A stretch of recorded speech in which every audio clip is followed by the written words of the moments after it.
దేవుడు వెలుగైయున్నాడు, ఆయన యందు చీకటి ఎంత మాత్రమును లేదు. యౌవనేచ్ఛల నుండి విడిచి పారిపోము. పవిత్ర హృదయులై ప్రభువునకు ప్రార్థన చేయువారితో కూడా నీతిని, విశ్వాసమును, ప్రేమను, సమాధానమును వెంటాడుము. మనము శ్రమను అనుభవింపవలసి ఉన్నదని మీతో ముందుగా చెప్పితిమి కదా, అలాగే జరిగినది. ఇది మీకును తెలియను. మీరు పూర్వమందు చీకటి అయ్యుంటిరి, ఇప్పుడైతే ప్రభువునందు వెలుగైయున్నారు.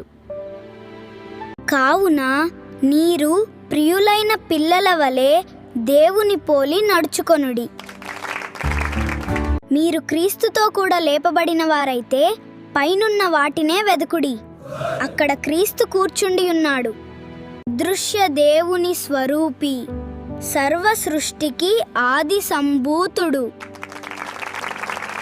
తల్లిదండ్రులను సన్మానించుము, అప్పుడు నీకు మేలు కలుగుతుంది.